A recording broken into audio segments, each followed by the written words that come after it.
Hey YouTube, coming at you with my second Galar Cup team. Well, I think it's mostly Galar Cup. Someone in the video the other day goes, how come you're against like for alligators and all these Pokemon? It's like I 100% clicked Open Great League multiple times while I played the team. I don't think I did that today, but it is Quagsire, Drapion, Ninetales, all Shadow. I didn't go out to do a Shadow team, but it just kind of worked out that way. I think Quagsire is just generally really good with all the fairies out there, hitting super effective with the Mud Shot, Mud Bomb, and then Octail for your ground type Pokemon. So then Drapion is your safe swap, and then Quagsire, Weeds of Grass, Ice in the back. So a very straightforward balanced team. Let's look at it in action. Drifblim is a terrible lead because I don't even have Stone Edge, so instant swap into Drapion. Again, I have two answers in the back, so we're going to come right here right away.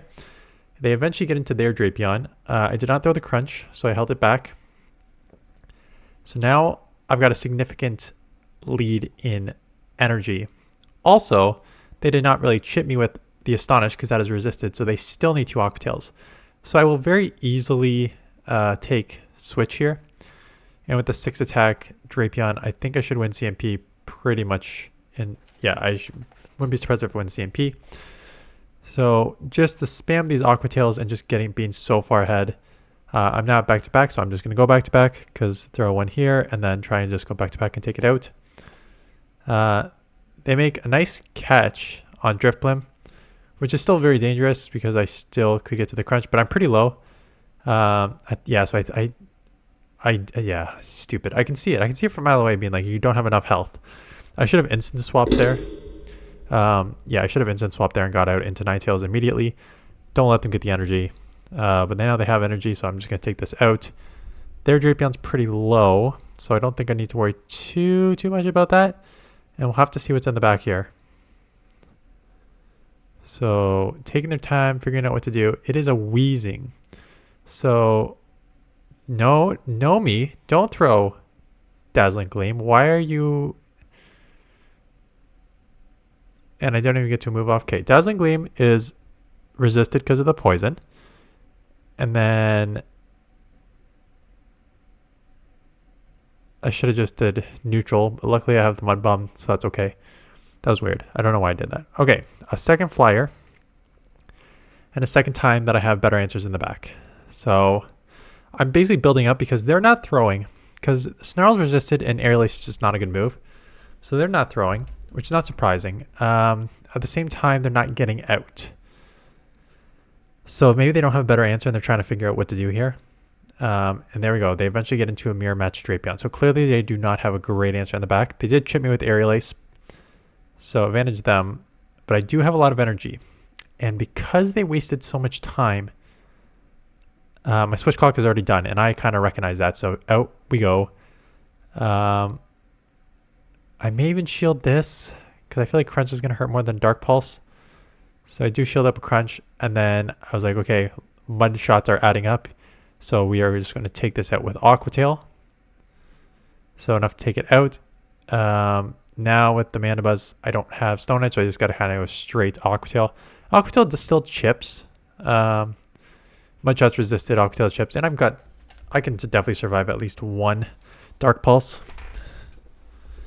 And recognizing that, like, you know, if they didn't leave immediately and they have a poison in the first shot, they may have a poison in the second, like a flyer double poison, draw out of ground, punish it with Mandibuzz, have your other poison run free, which is why that's why I saved Quagsire. And that's why I'm letting the switch clock try and burn up because I figure they may have an answer in the back.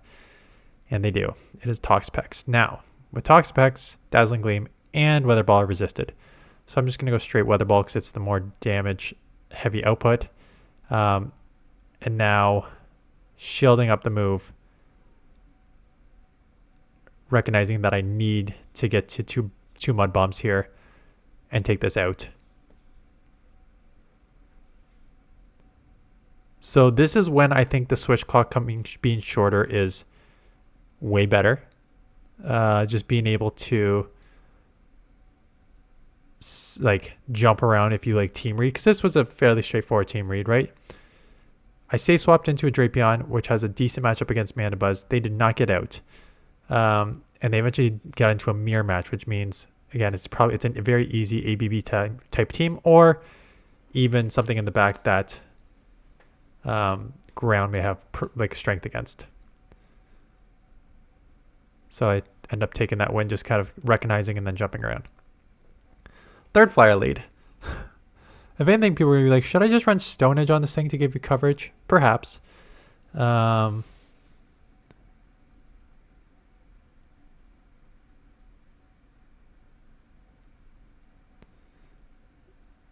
Get off the crunch. They eventually get off an Aqua Tail. So now they're low enough that I can just go Aqua Tail.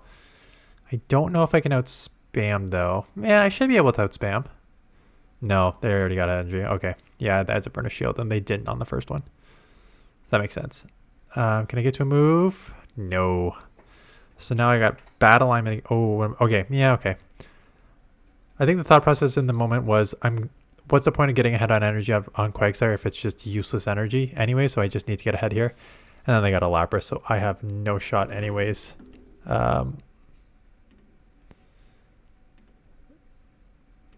To take this out. So this is going to be an instant loss.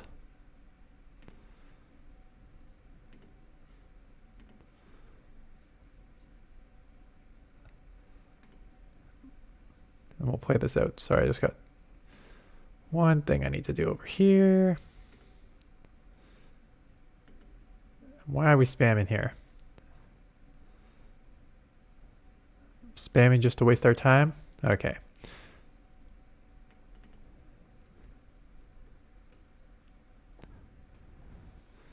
And take it out. Okay, there we go. I think I was trying to burn the Switchcock, but this does not matter. Okay, Ninetales and Quagsire. So, evenish matchup. Obviously, if they don't know I don't have Stone Edge, I gotta at least go to it and fake it. And the strength here is I'm a shadow, they're shadow. So, Aqua Tail is gonna do over 50%. So I can just spam Aqua Tails here and survive a Weather Ball and maybe be okay to, like, I'll lose Switch, but I'll grab a shield and do a bunch of chip damage, I think is the plan here, because they're going to have to throw, or else I'm going to get to another move. And now I grabbed a shield and they're low. Now they have a ton of energy. So I'm probably going to get hit with at least one move here, and they go out into Diggersby. I am going to chip with Aqua Tail because I'm already at it, and then obviously Powder Snow is super effective, and so is the Weather Ball. So get in here. If they had Fire Punch, they probably would have thrown it by now. So I'm guessing they do not have Fire Punch. They probably just have Scorching Sands like Hyper Beam. I still don't want to take a Scorching Sands. I'm probably going to shield anyways. So I do shield the Scorching Sand, get a bunch of energy here, which is huge. Have a move. So if the Ninetales comes back in, it's very low that I can just take it out. And the Gastrodon comes in. I do a terrible fast move timing there. Did I do 4? I think I did 4, which is what you should do. 2 there's a 4 versus 6. It's not the worst. It's not the best. But I just wanted to get the move off. And do I just let this go and try and Aqua Tail crunch it out? Yeah, that's exactly what I'm going to do. I'm just going to try and go Aqua Tail crunch here. I know these moves are adding up. I think that's just a body slam because they've already dumped energy and it takes a while to get to those moves, and you do not need to respect a body slam. I'm just going to go straight Aqua Tail because it is quick to get to, and then Poison Sting down. Another crappy lead. Jesus. Again, you got 2 answers in the back for Drifblim, which is, I know Homeslide just put out a Drifblim team, but still. I mean, it is a good Pokemon. I already kind of covered it in Open Great League, so it's a good Pokemon to use. I will shield the Icy Wind if they're not getting out. I figure they don't have an immediate answer for this. And this is why Drapion is so strong. It's just like 3 different typings of moves here. And extremely, extremely spammy. And these moves actually do chip. Unless you're like a super, super bulky Pokemon, these moves do chip a decent amount on regular Pokemon. So they can't do Brutal Swing here, so they have to throw Play Rough or Overheat. Yeah, I was about to say, I think I remember an Overheat, although the game does not even let me see them overheat me. The game just lags a bit. Now, they've lowered their attack times 2 with the Overheat, so I can just easily come into the farm down, and they kind of recognize that. So they get out and get to the move. Just as they get to the move, Icy Wind would not hurt too much, but these astonishes are adding up quite a lot here. So if I cannot, and now it's in the back. Was this the same thing? Was this a double poison team? What was it? What was in the mid game here? I forget what was in the mid game. Is this what Home Slice put out? I saw him put out a Drifblim team. Drifblim. What's the team you put out, my man? Oh no, you put out a balanced team. Quagsire, Drapion, Drifblim.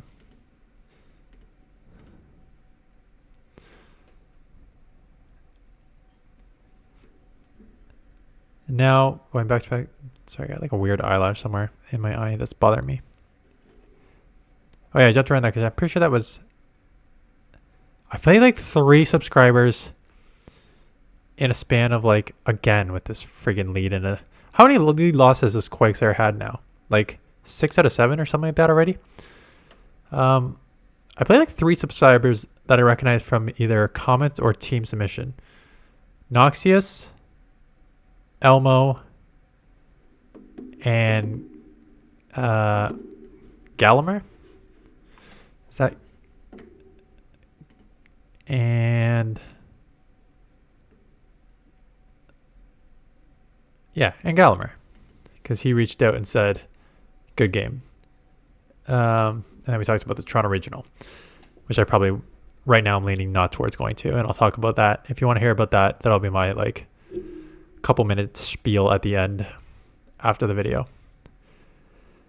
And in the back, we have a Drifblim. Or did I flip switch? I wasn't paying attention. I was talking about subscribers. Okay, we'll get it back on the next video here. And then at the ending, we'll talk about the Toronto Regionals and where I'm at. Because I just about hit... as soon as I finish this set, I'll hit Veteran. Going Dazzling Gleam because I want to take this out. So I do take it out. Ooh, 1H. Actually, that 1 is probably better because now I can get to move and I can get to move. So nice fight back there. Okay, there's still 5 minutes of battles. I'll do like maybe... Oh, shoot. Right. I remember that. I was like, oh, what a good comeback. And then I'm like, oh yeah, they lowered my attack, so it does not actually take out. So that sucked. And then I get taken out there. So mirror match. Shadow on Shadow. Aqua Tail does over 50%, so that's all you need. You don't need the Mud Bomb. Now it's whoever's going to win CMP, or if the game screws me over here, which I remember doing in one matchup. They catch an Abomasnow. Nice catch. I come in Drapion, which I don't know if it's totally the right move. Now, Poison Sting is super effective, and you're going to get to the moves pretty quickly. However, Powder Snow and Weather Ball are neutral. Whereas if I came in Ninetales, Powder Snow is neutral on them because they're half grass, and their moves would be resisted. They'd have to get to an Energy Ball. So I'd have a way better advantage with Ninetales. So I think I made the mistake coming in with Drapion, but I do manage to keep Switch and keep the shield. They eventually get me out of here. That's okay. They use the Mud Bomb. Again, I don't think you need that from that range. We both get to Aqua Tail, and again they catch. So nice catch there too. But Aqua Tail still chips, right? This is why Quagsire is still pretty strong. You still chip a lot. And now they can't throw a Brutal Swing, so they have to go play rough or overheat. And then if they actually do just go straight for those moves, I should be able to significantly outpace because there's only 5 to a Weather Ball and like, I don't know, 6, 7 to a play rough, something like that. So I should just be able to outpace here.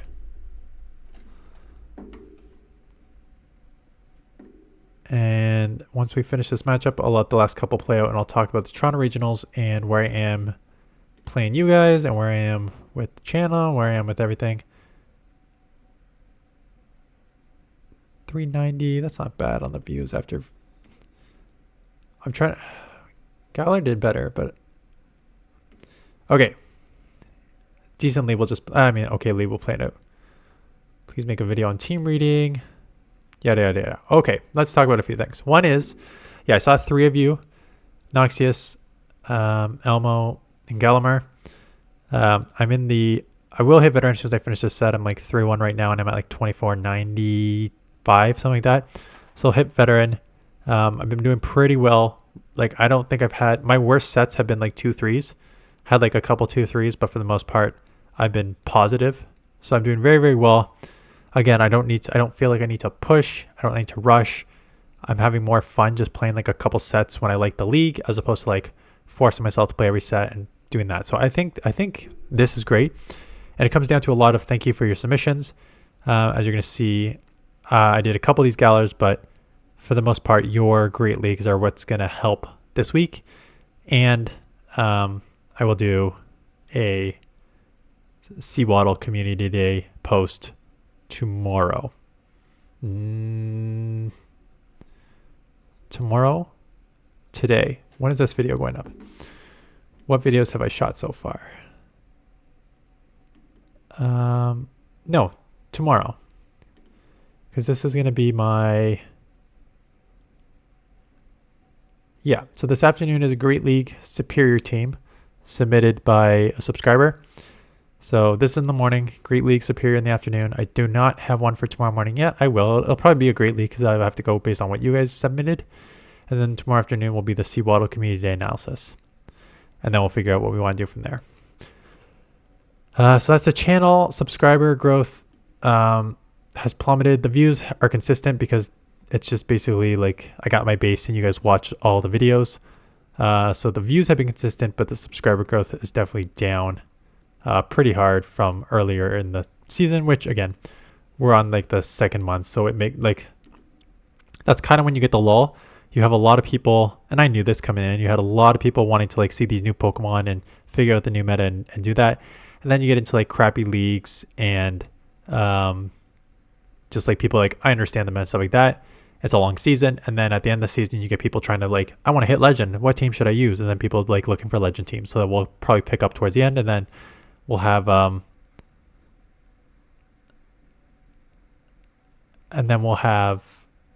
the season turnover at the end of November, and then that's when people are like, oh, tell me about the new meta. So that's your channel. Galar asked me about Toronto Regionals. And the Toronto Regionals are Toronto Play Pokemon 2024.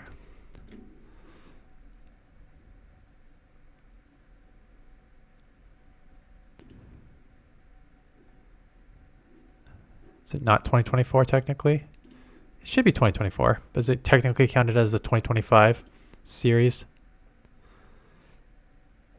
Yes, it's counted as the 2025 series, December 13th to 15th. Okay, so the Toronto Regionals is December 13th to 15th. So for those of you who do not know, if you're newer here, the Play Pokemon Championship Series is the one where there's like different regionals every week and a couple larger championships. And then if you get enough points, you go to the like World Series Championship. Did they say where the World Series is going to be this year? I don't know if they said where the World Series is going to be this year yet. Or maybe I just missed it. Anyways. So 2 years ago, I just wanted to go just for the fun of it. And I got beat pretty badly. I went 0-2. Last year, I thought I just want to win one match. And I won 4 in a row. I went 4-0, and I was in the Winners Final A, losing the Winners Final A to JJ, who actually won the tournament. And then I lost the consolation there to 610 Hero, who's also on my factions team. And so I was out of the tournament at the end of the first day, but finished like tied for 9th. Yeah, tied for 9th because I just lost heading into the second day. How these things work is it has always rewarded people who travel to these events because you get points based on your positions for each tournament. So it has always been if you travel to more tournaments, you have more chances to get points. This year, they made it even worse. It's not, before it was you needed a certain amount of points. I think it was like 500 points. So if you got the 500 points in like 3 tournaments, you are good. How it works this year is it's based on the top number of people. So the 500 isn't the cutoff anymore. It's just the top 75 people, 50 people, 75. I forget how many it is for Pokemon Go. So you need to essentially travel a ton. So there are people who are already going to travel to like 10 to 12 of these, and they have a huge advantage. So even going to Toronto, there's no point of even like thinking about, even if I won the whole thing, I don't even think maybe the winner of it all but again, I'm not good enough to win it all. But maybe the winner gets an invite, but otherwise it's just a waste of time from a play Pokemon championship standpoint. The only standpoint it would make sense is if I want to like see and talk to the community. And I had said that I wanted to do more events this year. So for example, I did, thanks to the help of a lot of you, I went to the New York Go Fest, and that was really cool to meet a lot of people. So the question is, do I go to Toronto Regional to just meet people in the community and talk to them? I was leaning towards no for a few reasons. The first reason is it is December 13th to 15th weekend, and then you're looking at like a week and a half until Christmas. So that season is already quite busy with travel anyways. So for me to like take off the Friday, drive down 5+ hours, spend like $80 in gas, go in the entry fee, $125 for the entry fee, lose, talk to some people, some of them who I maybe have never met, but most people I've met either at the last couple of Toronto regionals or Global Go Fest, and then like drive home, another $80 in gas. It just seems like that's a lot of travel and money and stuff like that just for a weekend that does not matter in the long run. It's just to like see people. So I'm leaning towards no, just based on the money, based on I've done a couple of these and I know in the long run, like it's just a one-off event for me that it's just to meet the community. And there's like December 13th to 15th is already so close to Christmas, and that's already kind of a crazy time. So I'm leaning towards not going to the Toronto Regional. Even though I've gone the last 2 years. And it is kind of fun, kind of not fun. If you've never been to these regionals, there is a lot of sort of like downtime because you basically have like 4 groups, A, B, C, and D. So they play like a bunch in A first, and then a bunch in B, and then a bunch in C, and then a bunch in D, and then they loop back to A. And so there's like an hour and a half between every one of your matches, and you're guaranteed 2 matches, but like you can like play one. You may not even play it right away. You may have to wait like an hour for your first one, lose, wait an hour and a half for your second one, and lose again. And then it's just like you waited for like 3 hours to play 2 matches, and then you're done. Which again, you're supposed to like talk to the community and watch other people play and stuff like that. I just don't think that I care enough about this game like others do to do that. Like the ones who travel are truly like in it. They are spending thousands and thousands and thousands of dollars to travel everywhere. Now, a lot of these people who travel every year justify it by, I'm probably going to come top 8 in a bunch of these and get money back. And then I'm going to go to the thing and build my resume, and I think I can win money and stuff like that. Right? So they can justify it. Whereas opposed to one-off, it's a little tougher to justify. Yeah, so those are my initial thoughts about Toronto Regional. It may change. It may not. Like personally, I would rather just like save that money and start thinking towards like come somewhere between Toronto and Montreal next year for like a Go Fest or Safari Zone or something, so that I can go to that. Otherwise, maybe a couple of years before I see the community again. Because I did have fun at the New York Go Fest.